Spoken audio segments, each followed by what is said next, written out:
Our most profound stories sometimes come to light in the humblest of circumstances. This time, a suburban Canadian attic in 1989, and the discovery of an old and long-forgotten box. Its contents, however, so remarkable they would change the course of one man's life and forever alter our perception of the past. Our Papa is so sick he can no longer get up. If our dear Papa should die, what will become of us? More than 700 letters, dating back to the 1930s, now finally given voice. Their haunting story, a largely untold tragedy of near epic proportions. Our Peter is still not to be found. Lisa has frozen her feet. If we do not soon get help, then we are staring death in the face. Written in German Gothic script on scraps of paper now faded and fragile, the letters are a powerful testament to the incarceration of millions of people, many of them Mennonites, in the notorious Russian Gulag. I cannot describe how we have already wept for our son. Thousands of tears have already flowed from his dear mother's eyes. A shocking, real-life account of one of the darkest and most defining chapters in the history of the Mennonite people.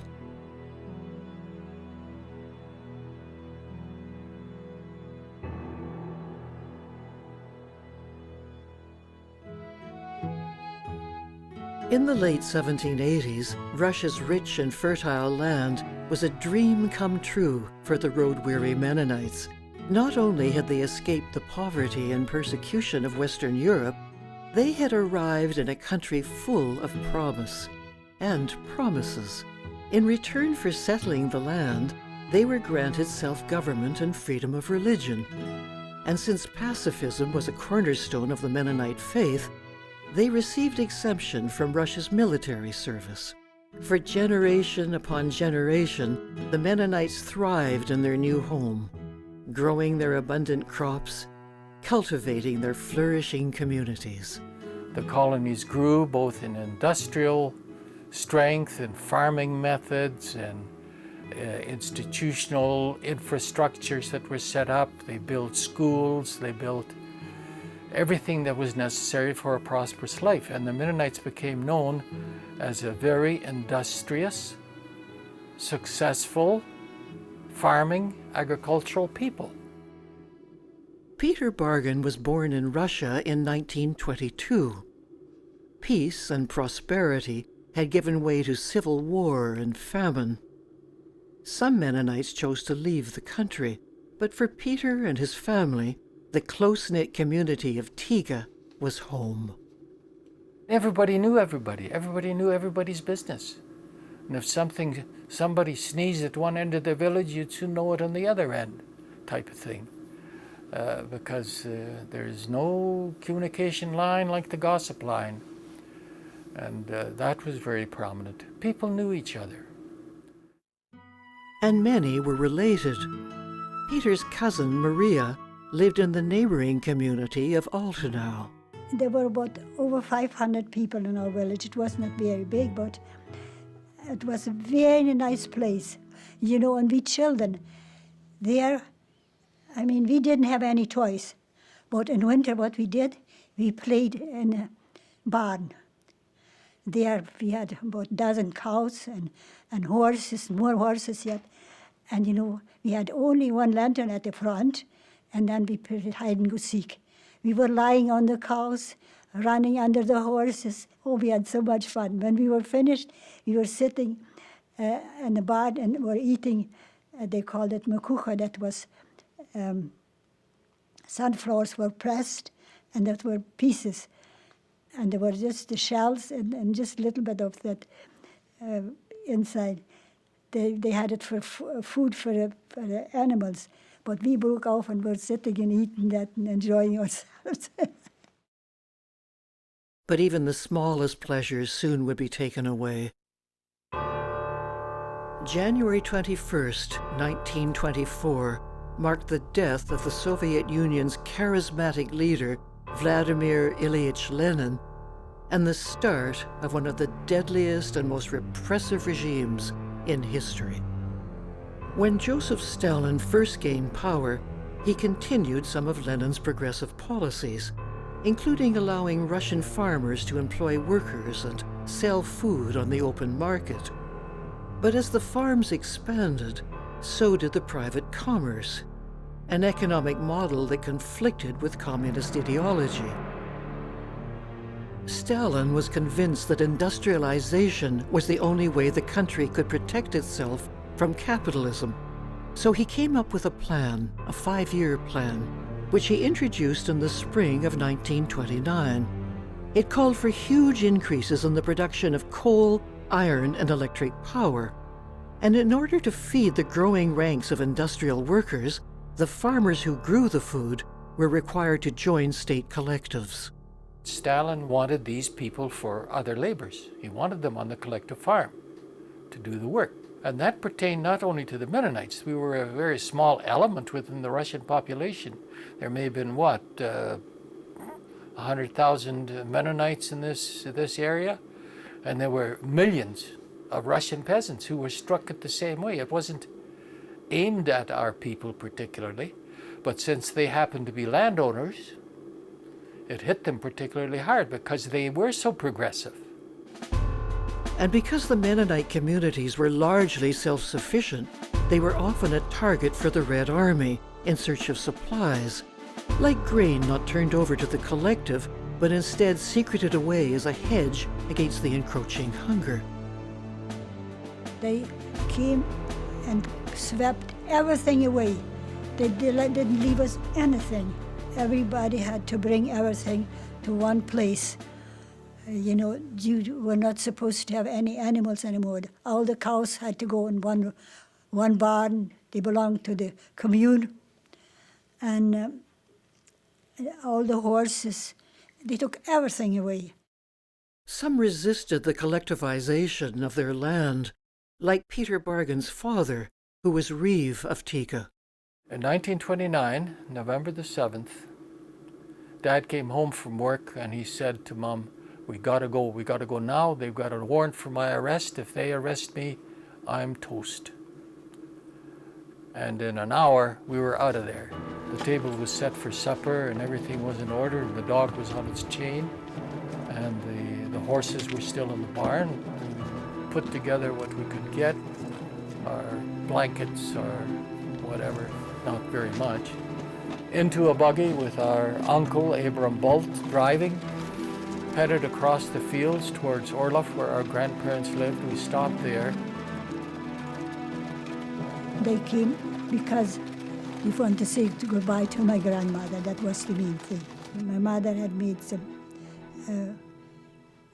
a goose for supper, and we were all eating together.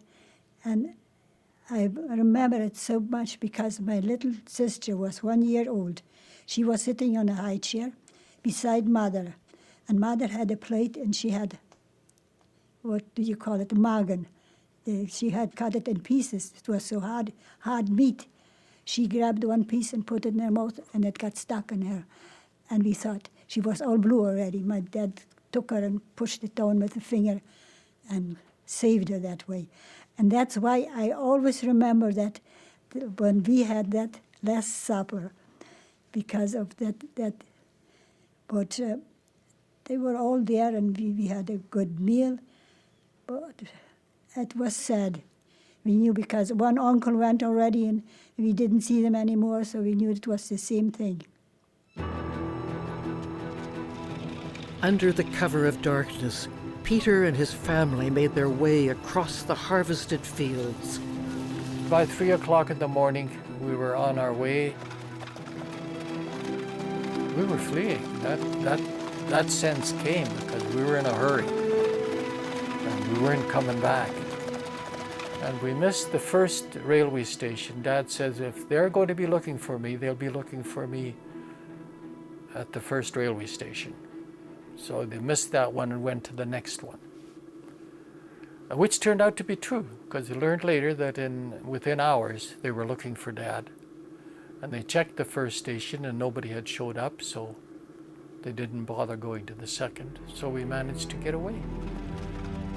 Just one day after Peter Bargen and his family fled Tiga, his 8-year-old cousin Lena and her family prepared to follow. Und dann haben sie uns zurückgeschickt. And they sent us back. They told us that the borders are closed and the train has already left, so we couldn't leave. Papa said, well, we have to leave. And as children, we were so happy and joyful because we were going to Canada. Gestoppt im Gefängnis. War nicht ganz gesund. But while on that trip, they stopped Papa and put him in jail. He wasn't healthy. And Mama took us back to our home. Nach uns Haus gekommen. Lena's father was just one of thousands apprehended for resisting the state's appropriation of his land and refusing to become an informer. As landowners, they were called kulaks, which in Russian means tight-fisted. By arresting the kulaks, Stalin had thwarted their collective punch. Peter's father had narrowly escaped imprisonment. Now, the Bargen family found themselves in a run-down shack on the outskirts of the capital. I remember our life in Moscow in this little shanty where we stayed. It was the home of a Jewish tailor. And he let us have this room, and it was sort of divided. You go into supposing it's a sort of a shack, you go in the middle, and then there's a small hall, and on the left-hand side is our room, the large room where the Ben Clausens, my uncle, and we were. Across the hall was another room, and that was, we learned later, and this I heard, I wasn't aware of it at the time, but was occupied by, what we say, a lady of the streets. She was known, that's the way she made her living. She was just a common prostitute in the village. And she, of course, knew what was happening, because at this time, the authorities were going all around these villages, wherever they were, around Moscow and in Moscow.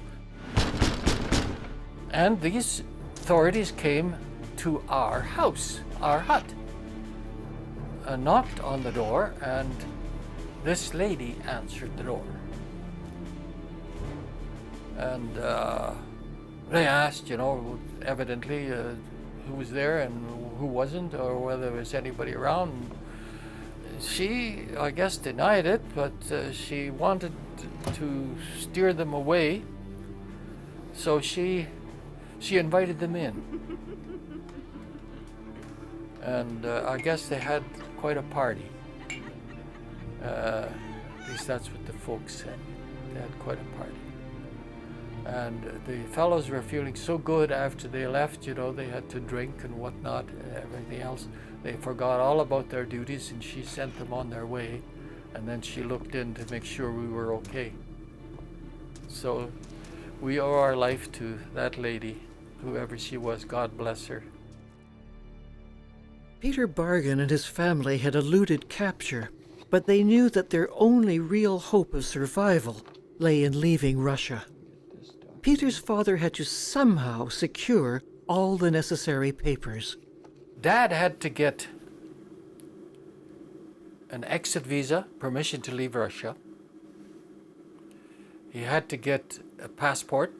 He had to have also permission from another country, an entrance visa, a country that would accept us when we left Russia. So he worked with a group of university students, he says, trying to get these papers. And it was very difficult because they were working with the German embassy trying to get Germany to accept them, because Germany was the only country that would, because these were mostly German-speaking people.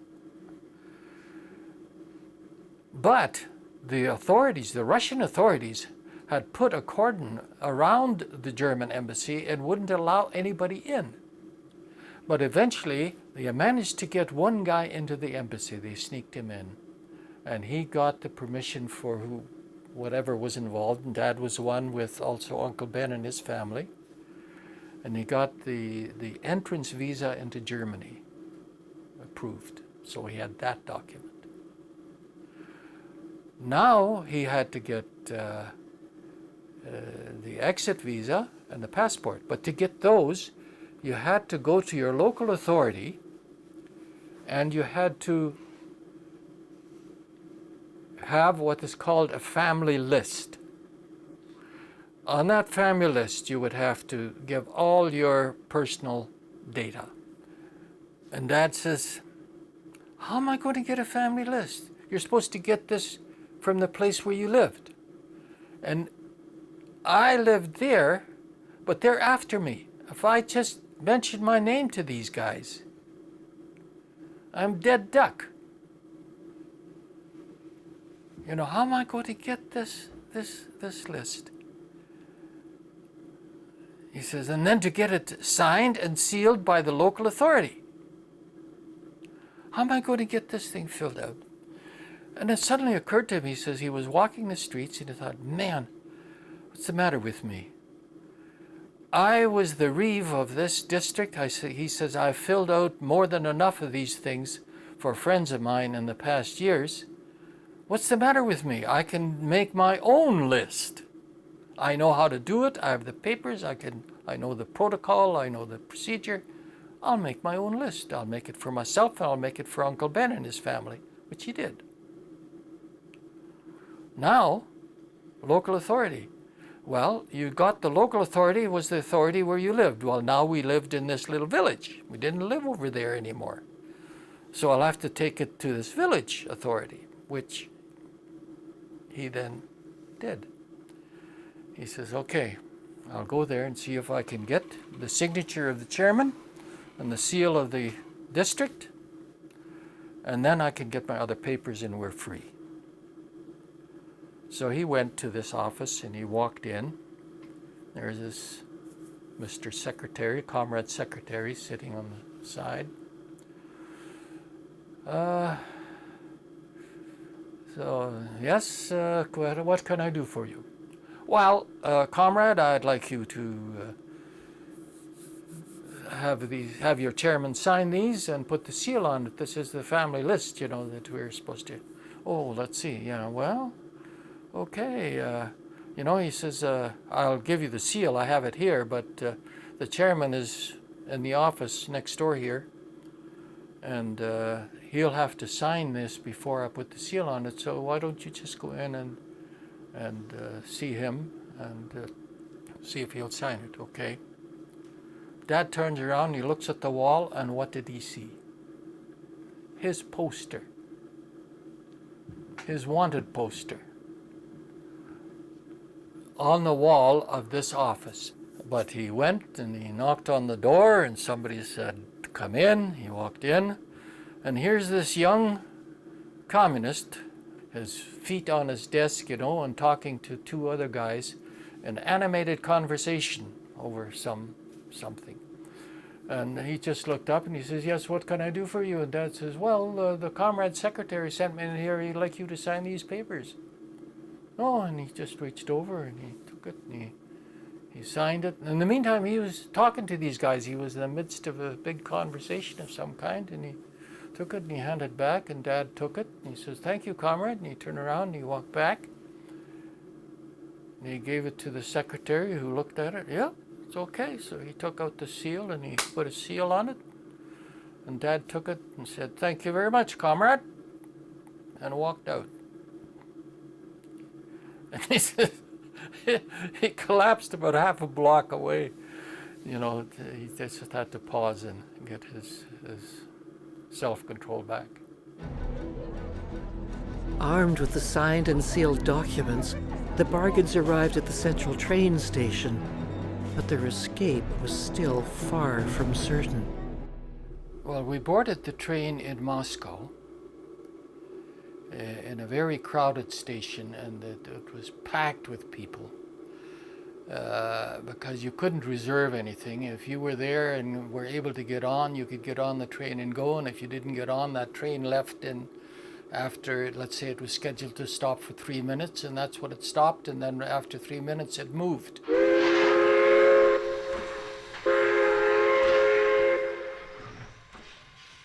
Of course, you never knew whether the train would go in the right direction or not, because often people would load up and the train was redirected and would end up in Siberia or some Gulag. That has happened time and time again, because of those 20,000 people that were around Moscow at that time, 5,000 got out at that time. 15,000 didn't get out. They either were sent back home to nothing because all their property had been confiscated, or they were sent directly from there into the gulags.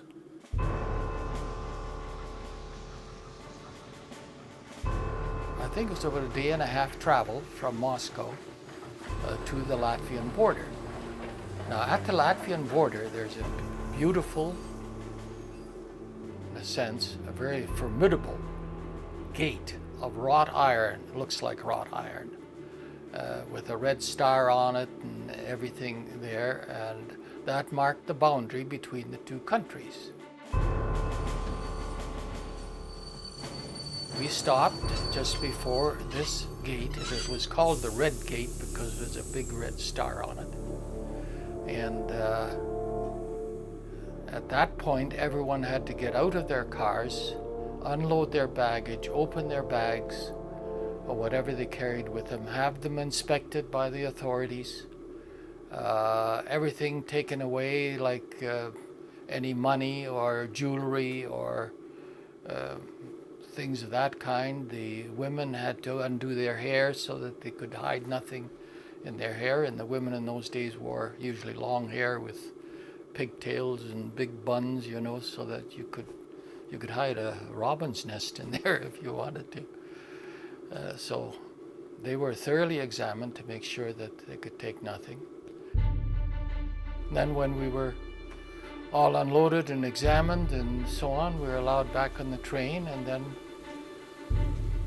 the question still remained, is this train going to proceed or is it going to go back? Because there had been occasions in which train loads had been sent back to Moscow because they had evidently found something that they didn't agree with, so the train was sent back and the people sent into exile or whatever happened. Well, it went forward.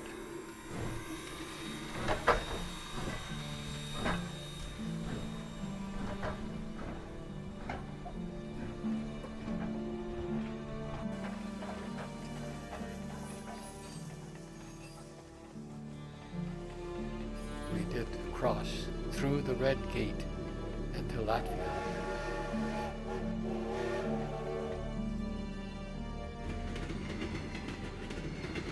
And then when it got to the Latvian side, it stopped,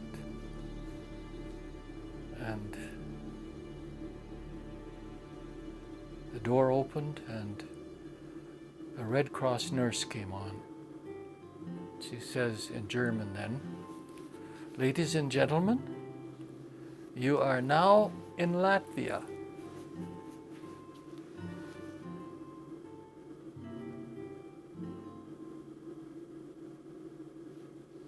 Suddenly a lonely voice starts singing, "Nun danket alle Gott." Now thank we all our God, with heart and hand and voices. Their mighty things has done, and him our heart rejoices. And somebody else picked it up, and suddenly there was a roar, everybody singing, "Nun danket alle Gott." You know, I'll never forget that scene. The people rushed out of that train. They looked around, they ran out, they kissed the ground. At least they knelt, you know, and the joy. We were out. We were in Latvia. The Bargens made their way to Canada on what would be the last train out of Moscow. And while they continued to follow their faith, those left behind were denied even their religion.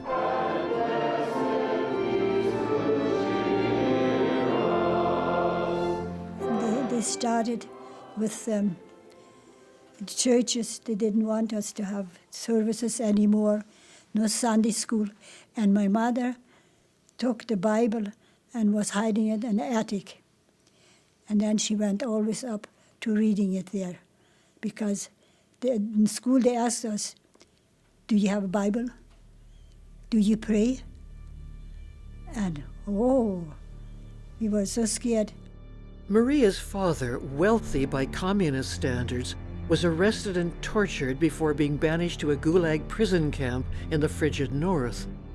Left alone, Maria's mother struggled to provide for her 3 young children. We were like those children in Africa, big stomachs and thin legs. And then we found out that in the neighbor village there was a cheese factory. We could get them whey. And then every day I got a jug of whey, and then 3 times a day we got a little glass of whey at 6 o'clock, 8 o'clock in the morning, at 12 o'clock, and then at 6 o'clock. My little brother and sister, they were sitting watching the clock, how it was turning. They didn't play nothing. They were too weak, and that kept us alive. Many were sent to Stalin's infamous Gulag, including Lena and her family, now reunited with their exiled father. Da haben sie uns als Kulaki. They relocated us as Kulags. Ich werde sagen, die verstehen. Haben sie es rausgeschickt. Haben sie uns geschickt nach dem. They sent us to the Ural, where it was very cold. Bruder, der war 16 Jahre. Papa's brother, my uncle, he was 16 years old at the time. Gesiedelt mit uns zusammen. Und weg aus dem Papa. Naja, and they sent him and Papa with us to the Ural. Und da war ein großer Barack war da. We arrived at Lunovka, where there was a barrack, a huge barrack, and many people like us already there. They gave us sections. The sections were 2 meters by 2 meters for 9 people. All of us, 6 children and Mama, Papa and his brother. Und dann Papa sein Bruder dann. Papa, who was sick, he was very sick. He was laying in the corner, and all of us children, we were laying practically on top of each other. We had nothing, so we wrote begging letters to Canada. The farming community of Carlisle, Saskatchewan became home to the Bargens in the spring of 1930. It was then that the letters began to arrive.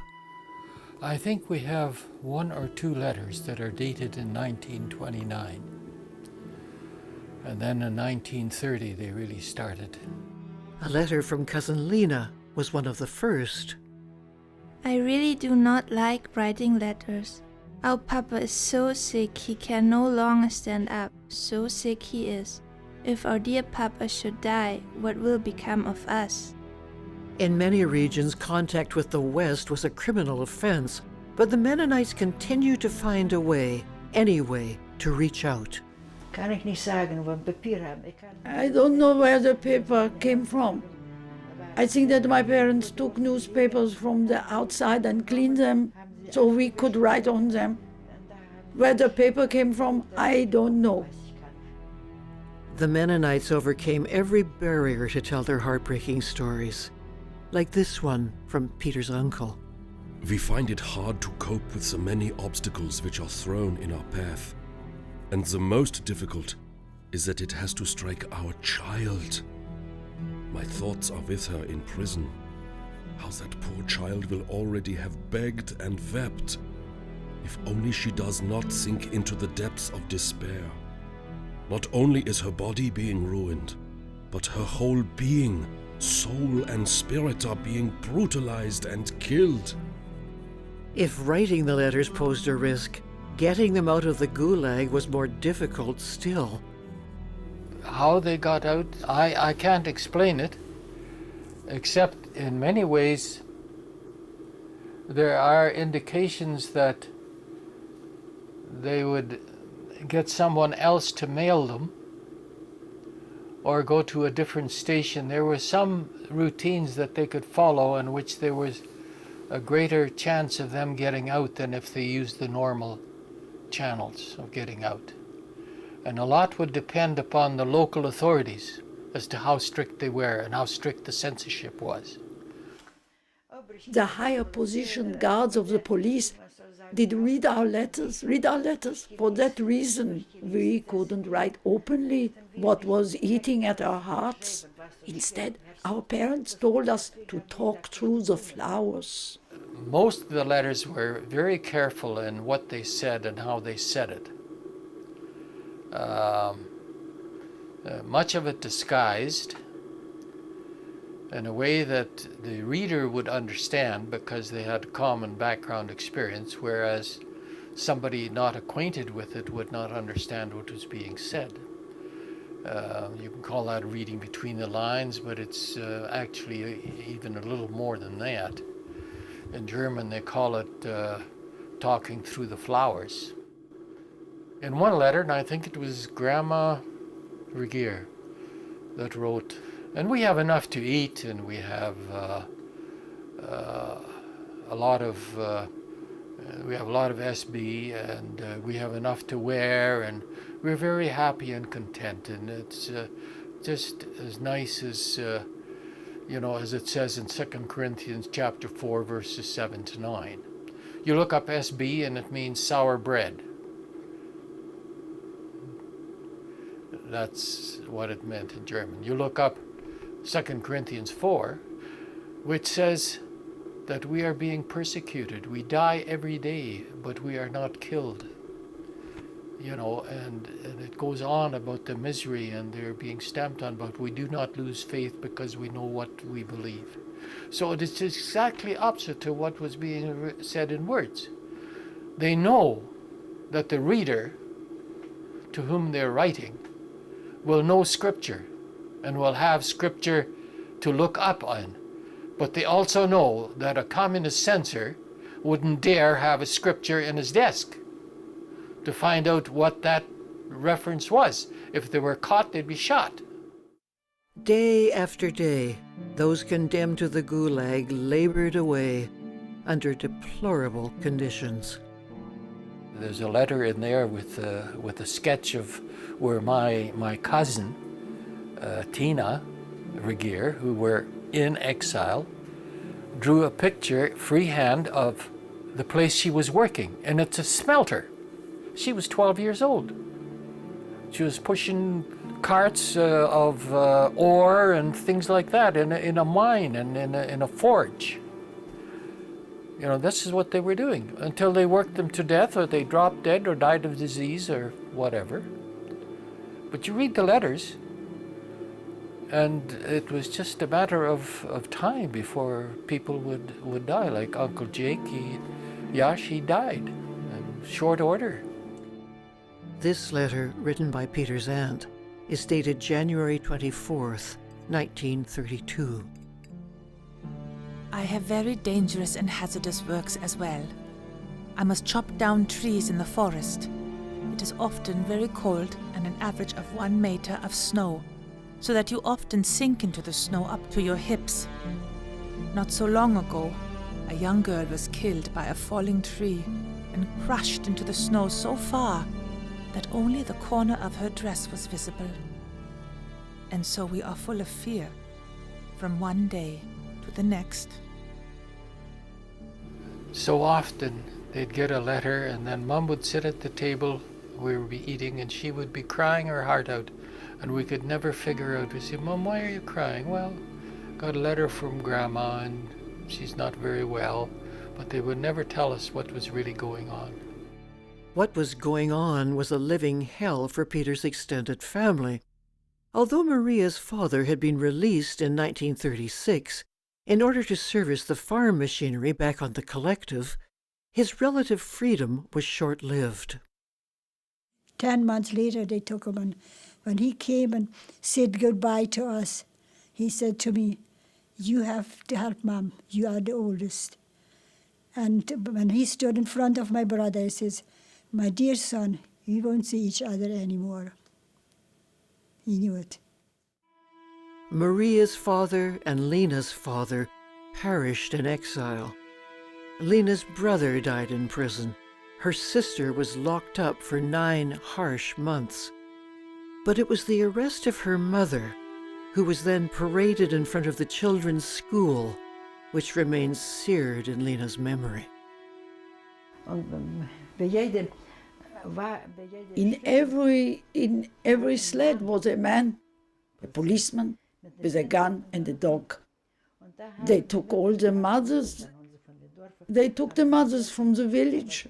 And since we couldn't go with our mothers, we yelled, "Mama, Mama, Mama, where are you going?" Mama only replied, "Go home." We couldn't go with her. Then they drove by and they were gone, with the man with the gun and the dog. Watch out. That's how it was. While Lena struggled to care for her younger brother, her mother endured repeated torture.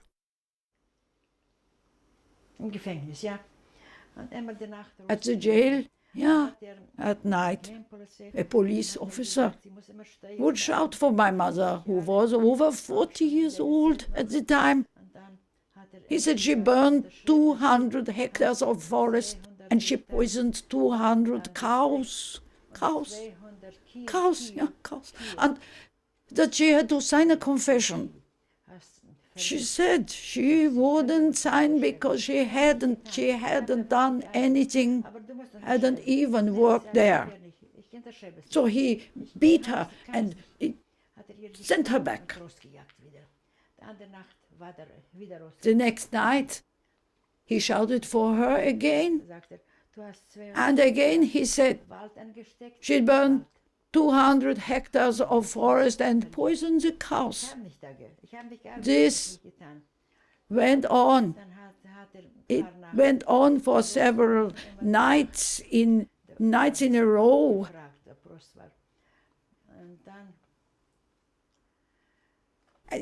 And then finally, she said she would sign whatever he wanted.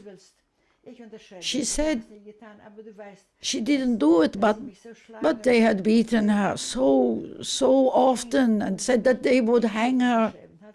So she signed. She was sentenced to 1 year and 6 months in jail.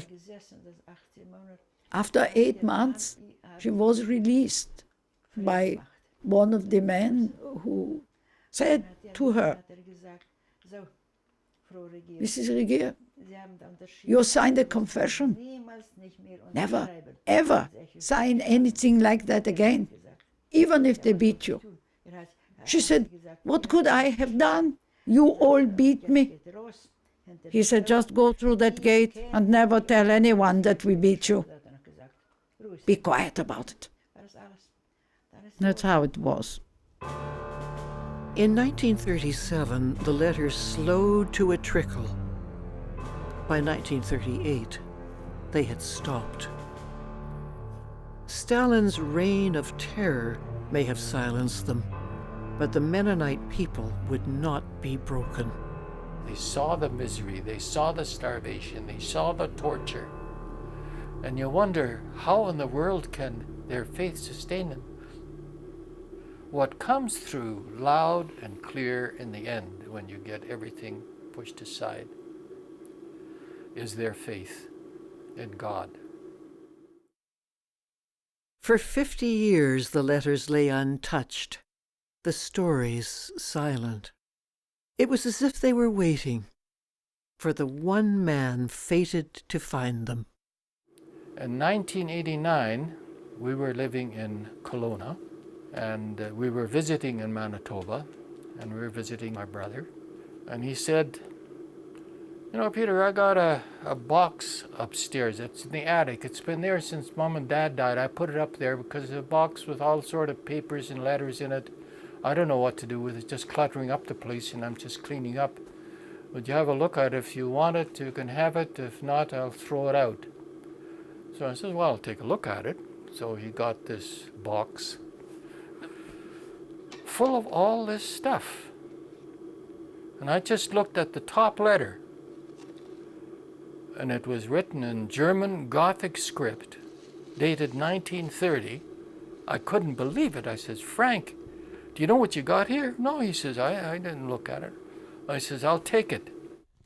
Peter and his wife Anne spent the next 3 years translating the hundreds upon hundreds of letters. We would sit around the kitchen table and cry very often, particularly over some of the letters, and just amazed at what we were finding and what we were understanding. Well, that's when we began to understand our story. Suddenly this past history became alive. It's terrible when you think of it, that men can do that to other people. And the name, I don't care of what kind of ideology you have. But that's what they had to go through. And I know, their story is no worse, I suppose, than much that is happening today in many parts of the world. But the inhumanity of man to man can reach unbelievable depths.